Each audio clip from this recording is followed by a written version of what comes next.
Infection होती है तो 90 लोगों का 90 लोगों का 90% लोगों का इलाज घर पे ही हो सकता है और सिर्फ 10% लोग हैं जिनको हॉस्पिटल जाने की जरूरत पड़ेगी।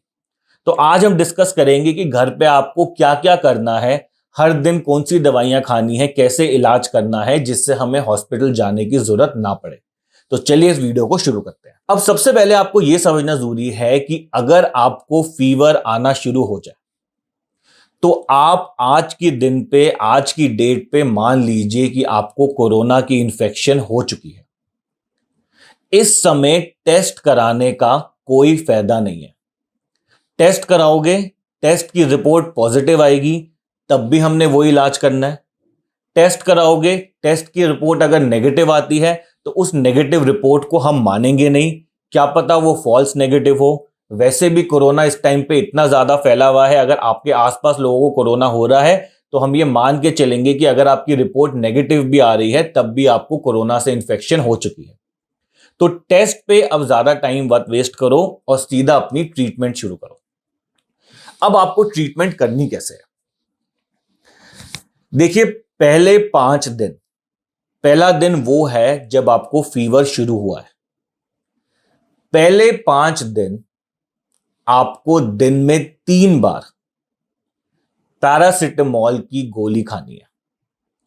पैरासिटामोल की गोली मार्केट में अलग अलग नाम से आती है, क्रोसिन के नाम से आती है, डोलो के नाम से आती है। दिन में 3 बार आपको पैरासिटामोल की गोली खानी है पहले 5 दिन।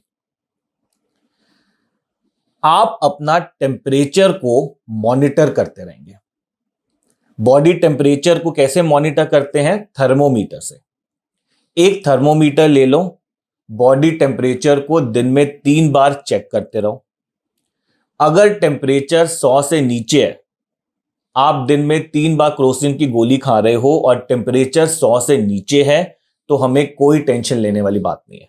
अगर मान लो 3 बार गोली खाने के बाद भी टेम्परेचर 100 से ऊपर जा रहा है तो वो गोली जो है क्रोसिन की, उसको 4 बार खाना शुरू कर दो। दिन में 4 बार क्रोसिन की गोली खाओ, 4 बार टेम्परेचर को चेक करो। टेम्परेचर 100 से नीचे है, कोई टेंशन नहीं है। अगर टेम्परेचर 100 से ऊपर जा रहा है तो आपको हॉस्पिटल जाना है। तो ये बात क्लियर है? दिन में 3 या 4 बार क्रोसिन की गोली खानी है, टेम्परेचर 100 से नीचे होना चाहिए, दिन में 4 बार चेक करना है। 100 से नीचे है कोई टेंशन नहीं, 100 से ऊपर है हॉस्पिटल चले जाओ। अब आपको दिन में 4 बार पेशेंट का ऑक्सीजन चेक करना है, ऑक्सीजन सैचुरेशन। ऑक्सीजन सैचुरेशन हम कैसे चेक करते हैं, मैंने आपको पहले भी बताया हुआ है। एक इस तरह का इंस्ट्रूमेंट ले लो जिसको हम लोग कहते हैं पल्स ऑक्सीमीटर। इसमें आप अगर अपनी फिंगर डालोगे तो ये आपको बता देती है कि आपकी बॉडी की ऑक्सीजन सैचुरेशन कितनी है। ये जो ऑक्सीजन सैचुरेशन है, ये अगर 94 से ऊपर है, या अगर आपके पास ये वाला इंस्ट्रूमेंट नहीं है, पेशेंट की सांस नहीं फूल रही, पेशेंट को ब्रेथलेसनेस नहीं हो रही, और ये ऑक्सीजन सैचुरेशन जब आप चेक कर रहे हो पल्स ऑक्सीमीटर से ऑक्सीजन 94 से ऊपर आ रहा है, तो हमें कोई टेंशन लेने वाली बात नहीं है। बस घर पे रेस्ट करो, अपनी क्रोसिन की गोली खाते रहो। मान लो ऑक्सीजन 94 से नीचे हो रहा है, ऑक्सीजन आपका फॉल कर रहा है, या अगर आपके पास पल्स ऑक्सीमीटर नहीं है और आप पेशेंट को देख रहे हो उसकी सांस फूल रही है, ब्रेथलेसनेस हो रही है, वो पूरा सेंटेंस बोलता है तो पूरा बोल नहीं पाता, बीच बीच में सांस लेना शुरू कर देता है, सांस फूलनी शुरू हो जाती है, इसका मतलब ऑक्सीजन जो है वो फॉल कर रहा है। ऐसे टाइम पे आपको घर पे ऑक्सीजन थेरेपी शुरू करनी है, पेशेंट को ऑक्सीजन देना शुरू करना है। इस टाइम पे अगर आप घर पे कुछ ऑक्सीजन के सिलेंडर्स या फिर ऑक्सीजन कंसंट्रेटर्स रख सकते हो तो बहुत बढ़िया बात है। ऑक्सीजन आपने पेशेंट को देना शुरू कर दिया, सैचुरेशन, ऑक्सीजन सैचुरेशन 94 के ऊपर हो गई, या फिर पेशेंट की सांस फूलनी खत्म हो गई, ब्रेथलेसनेस नहीं हो रही, बहुत अच्छी बात है, कोई टेंशन वाली बात नहीं है, घर पे ऑक्सीजन देते रहो। मान लो आपके पास ऑक्सीजन सिलेंडर नहीं है या ऑक्सीजन कंसंट्रेटर नहीं है, ऑक्सीजन देने का कोई तरीका नहीं है, पेशेंट को उल्टा लेटा दो पेट के बल, कुछ टाइम में ऑक्सीजन ठीक हो जाती है।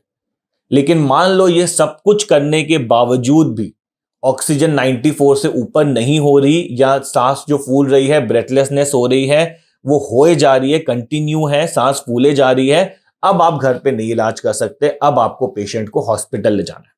अच्छा, कुछ डॉक्टर्स पहले 5 दिन और भी कुछ दवाइयां दे देते हैं, जैसे एजिथ्रोमाइसिन की दवाई दे देते हैं, डॉक्सीसाइक्लिन की दवाई दे देते हैं, या कुछ लोग फैबीफ्लू देना शुरू कर देते हैं, कुछ लोग लिम्सी या जो विटामिन सी की टैबलेट्स होती हैं वो देना शुरू कर सकते हैं, जिंक देना शुरू कर देते हैं। देखिए, इन सब दवाइयों का बहुत ज्यादा रोल नहीं है। अगर आपका डॉक्टर आपको सजेस्ट कर रहा है लेने के लिए तो ऑफ कोर्स ले लो, लेकिन इन सब का बहुत ज्यादा रोल नहीं है। अगर आपके पास डॉक्टर की अवेलेबिलिटी नहीं है तो आप मेरे से भी डिस्कस कर सकते हो वीडियो कॉल पे, और हम आपकी प्रॉब्लम को सॉल्व करने की कोशिश करेंगे। तो अभी तक हमारा सारा क्लियर है कि पहले 5 दिन हमने क्या करना है। एक बार ब्रीफ में रिपीट कर रहा हूं। पहले 5 दिन आपको अपना ऑक्सीजन चेक करना है दिन में 4 बार, अपना टेम्परेचर चेक करना है दिन में 4 बार, और क्रोसिन की गोली लेनी है दिन में 4 बार। टेम्परेचर अगर 100 से ऊपर जा रहा है हॉस्पिटल चले जाओ। ऑक्सीजन अगर 94 से ऊपर है कोई टेंशन नहीं है, 94 से कम हो रहा है ऑक्सीजन देनी शुरू कर दो। ऑक्सीजन देने के बाद भी अगर आपको ऑक्सीजन सैचुरेशन 94 से ऊपर नहीं जा रहा तो आपको हॉस्पिटल जाना है। तो ये बात हमारी क्लियर है। अब छठे दिन से आपने क्या शुरू करना है? छठे दिन से आपने स्टेरॉइड की जो टैबलेट्स हैं उसको शुरू करना है। स्टेरॉइड कौन सा वाला खाना है? हालांकि बहुत सारे तरह के स्टेरॉइड आते हैं मार्केट में, लेकिन वीडियो को सिंपल रखने के लिए हम लोग बात करेंगे एक ही स्टेरॉइड की, जिसका नाम है प्रेडनिसोलोन। प्रेडनिसोलोन की गोली मार्केट में वाइसलोन के नाम से आती है या ओमनाकॉटिल के नाम से आती है। ये वाली गोली आपने छठे दिन पहली बार खानी है, 40 मिलीग्राम की एक गोली रात को सोने से पहले। जब आप स्टेरॉइड की गोली खाते हैं तो पेट में गैस बनती है, तो गैस को रोकने के लिए एक ओसेड कैप्सूल आता है, वो दिन में 2 बार, एक सुबह एक शाम खाएंगे। तो छठे दिन से आप गिनना शुरू कर दीजिए। छठा दिन वो है, पहले दिन जो था वो फीवर वाला, पहला दिन वो है जिस दिन आपको पहली बार फीवर आया। उस दिन से आप 5 दिन कैलकुलेट कर लीजिए, तब तक आपको सिर्फ क्रोसिन खाना है। उसके बाद आपको प्रेडनिसोलोन की जो ट्रीटमेंट है वो शुरू करनी है। तो प्रेडनिसोलोन पहले दिन 40 मिलीग्राम की एक गोली रात को सोने से पहले, और उसके साथ एक गोली ओसेड की सुबह और एक गोली ओसेड की शाम को, यह आपने खानी है। अगले 5 दिन तक आप प्रेडनिसोलोन की गोली खाते रहेंगे 40 मिलीग्राम की रात को सोने से पहले, और साथ में ओसेड की कैप्सूल खाएंगे, एक सुबह एक शाम। उसके बाद अब आपके 10 दिन पूरे हो गए। पहले 5 दिन थे जब आपने क्रोसिन खाई, उसके बाद 5 दिन थे जब आपने वाइसलोन या ओमनाकॉटिल की गोली खाई जो प्रेडनिसोलोन की गोली है।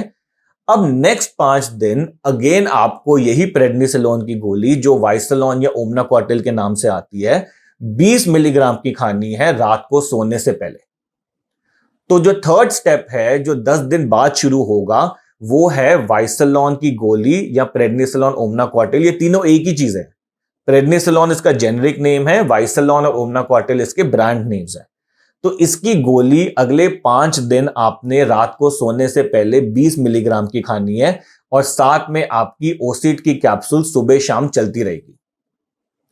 अब आप ये मान लीजिए कि अब ये जो टोटल 15 दिन हो गए, इन टोटल 15 दिन में आपको पहले 10 दिन तो क्रोसिन खाना ही खाना है दिन में 4 बार, और उसके बाद भी अगर फीवर फ्लक्चुएट करता है 100 से ऊपर जाता है तो आप क्रोसिन की गोली अगले 5 दिन भी खा सकते हैं दिन में 4 बार। तो थोड़ा सा कंफ्यूजन अगर ना हो तो एक बारी ब्रीफ में क्लियर कर रहा हूं। पहले 5 दिन क्रोसिन चलेगी दिन में 4 बार। छठे दिन से क्रोसिन तो चल ही रही है दिन में 4 बार, 2 और दवाइयां आपकी ऐड हो रही हैं। वाइसलोन की गोली जो 40 मिलीग्राम की खानी है रात को सोने से पहले, और ओसेड की कैप्सूल जो सुबह शाम खानी है। ये कंटिन्यू होगा 10 दिन तक। मतलब पहले 5 दिन आपने क्रोसिन खाई, छठे दिन से क्रोसिन तो चलेगी आगे 10 दिन तक, लेकिन साथ में वाइसलोन और ओसेड जो है वो ऐड हो गई है। 11वें दिन से क्रोसिन बंद। क्रोसिन को तभी खाना है अगर फीवर आ रहा है। वाइसलोन की जो गोली है वो 40 मिलीग्राम से 20 मिलीग्राम हो जाएगी रात को सोने से पहले, और ओसेड सुबह शाम चलेगी, और ये आपको फॉलो करना है 11वें से 15वें दिन तक। तो फर्स्ट डे से लेके 5 डे तक सिर्फ क्रोसिन 4 बार, 6 डे से लेके 10 डे तक क्रोसिन तो 4 बार चलेगी, साथ में वाइसलॉन 40 मिलीग्राम की और ओसिड चलेगी, और 11वें दिन से 15 दिन तक वाइसलॉन 20 मिलीग्राम की, ओसिड की गोली सुबह शाम, और क्रोसिन तब खानी है जब आपको फीवर आ रहा है। अगर फीवर नहीं आ रहा तो क्रोसिन खाने की जरूरत अब नहीं है। अच्छा, अब 2-3 चीजें हैं जो हमें बहुत जरूरी है क्लियर करनी यहां पे। कई सारे मेरे पेशेंट्स मुझे कॉल करते हैं या मेरे फ्रेंड्स मुझे कॉल करते हैं, उन सबका इलाज मैंने घर पे करा है, किसी को भी हॉस्पिटल जाने की जरूरत नहीं पड़ी। कई सारे लोग मुझे कॉल करते हैं कि डॉक्टर साहब फैबी फ्लू का क्या रोल है, रेमडेसिविर का क्या रोल है और प्लाज्मा थेरेपी का क्या रोल है। कुछ लोगों को आइवरमेक्टिन की भी टैबलेट्स दी जाती है। देखिए, इन सब का कोई रोल नहीं है प्रूवन, या अगर रोल है तो बहुत लिमिटेड रोल है। स्पेशली बात करें अगर हम रेमडेसिविर की, रेमडेसिविर का बहुत बड़ी स्टडी भी हो चुकी है, कोई ऐसा प्रूवन रोल नहीं है रेमडेसिविर का कोविड की इन्फेक्शन में। रेमडेसिविर सिर्फ इतना करती है कि अगर आपको हॉस्पिटल में 10 दिन रहना होता है तो वो 10 दिन को कम करके 8 दिन कर देती है। तो अगर कोई आपसे बोल रहा है कि रेमडेसिविर लाके दो, रेमडेसिविर लाके दो, जान बचानी है, रेमडेसिविर लाके दो, तो वो आपको गलत बोल रहा है, गलत इंफॉर्मेशन दे रहा है। दूसरी बात यह है कि ऐसे ही प्लाज्मा थेरेपी का कोई रोल नहीं है। तो अगेन कोई बोल रहा है कि रेमडेसिविर लाके दो या प्लाज्मा लाके दो, अगर जान बचानी है तो ये सब लाके दो, वो आपको गलत बात बता रहा है। ना प्लाज्मा थेरेपी का ना रेमडेसिविर का कोई प्रूवन रोल नहीं है। कोरोना की इन्फेक्शन जो है, कोरोना का इलाज जो है, वो सिर्फ 2 चीजों से करा जाता है, एक स्टेरॉइड और दूसरा ऑक्सीजन। और अगर आपकी जेब में 100 रुपए हैं तो आप कोरोना का इलाज घर बैठे बहुत ही आराम से कर सकते हो, बिना किसी प्रॉब्लम के, बिना हॉस्पिटल जाए। अच्छा, फिर कुछ लोग बहुत बोलते हैं कि HRCT कब कराना है, चेस्ट एक्सरे कब कराना है, लंग्स का CT स्कैन कब कराना है, ब्लड टेस्ट कब कराने हैं, डी डाइमर कब कराना है, ये सब टेस्ट कब कराने हैं। देखिए, इन टेस्ट को कराने का कोई मतलब नहीं है अगर आपकी माइल्ड इन्फेक्शन है और आप घर पे अपना ट्रीटमेंट कर रहे हो। ये सब टेस्ट उनमें रिक्वायर्ड होते हैं जिनकी जो कोरोना की इन्फेक्शन है वो बहुत सीवियर हो गई है। तो अगर सीवियर इन्फेक्शन होगी तो वैसे भी आप हॉस्पिटल में एडमिट होगे और वहां पे हॉस्पिटल वाले खुद ही आपका टेस्ट करा लेंगे अगर रिक्वायरमेंट होगी तो जब तक आप घर पे हो, घर पे अपना इलाज कर रहे हो, ये सारे टेस्ट वगैरह, blood test, CT scan, chest X-ray, HRCT, इन सब टेस्टों की कोई जरूरत नहीं है। ना रेमडेसिविर की जरूरत है, ना प्लाज्मा थेरेपी की जरूरत है। कोविड की जो प्रॉब्लम है वो सिर्फ 3 चीजों से आराम से सॉल्व हो सकती है घर पे। एक है पैरासिटामोल, एक है ऑक्सीजन थेरेपी और एक है स्टेरॉइड्स। इसको आपने ठीक से फॉलो कर लिया तो आपको कोई प्रॉब्लम नहीं आएगी, बहुत आराम से आप ये फेज काट लोगे। 10 से 12 दिन का फेज होता है कोविड का, उसके बाद नेगेटिव हो जाता है वो। इस समय पे 10-12 दिन के बाद आपको कोविड का टेस्ट कराने की भी जरूरत नहीं है ये देखने के लिए कि आप नेगेटिव हुए कि नहीं। तो इन सब चीजों की भी जरूरत नहीं है आपको। तो घर पे बैठे बहुत आराम हो सकता है और बिना किसी प्रॉब्लम के आप कोविड से बाहर निकल सकते हो। अच्छा, जब आप घर पे होते हो तो आप कोशिश करो कि ज्यादा से ज्यादा आप फ्लूइड्स लो। फ्लूइड्स मतलब पानी हो गया, नारियल पानी हो गया, नींबू पानी हो गया, आइस टी हो गया, ORS हो गया, या एक ग्लास में थोड़ा सा 1 चम्मच चीनी डाली, आधा चम्मच नमक डाला, ORS बन गया। तो ये सारी चीजें आप घर पे फ्लूइड्स मैक्सिमम से मैक्सिमम लो। ऐसा देखा गया है कि ज्यादा फ्लूइड लेने से जो रिकवरी है वो फास्ट होती है। अच्छा, मान लीजिए आपको इन 10-15 दिन के बीच में कोई और प्रॉब्लम हो जाती है। मान लो डायरिया हो जाता है, दस्त लग जाती है, बहुत खांसी आ रही है, खांसी में बलगम आ रहा है, छींके आ रही है, नाक बह रहा है, या कोई और प्रॉब्लम हो रही है, तो आप इन सब छोटी छोटी चीजों के लिए हॉस्पिटल जाने की जरूरत नहीं है। अपने डॉक्टर को कॉल करो, डॉक्टर नहीं है तो मुझे कॉल करो। इन सब छोटी छोटी चीजों का प्रॉब्लम घर बैठे बहुत आराम से हो सकता है, सिर्फ कुछ दवाइयां खा के।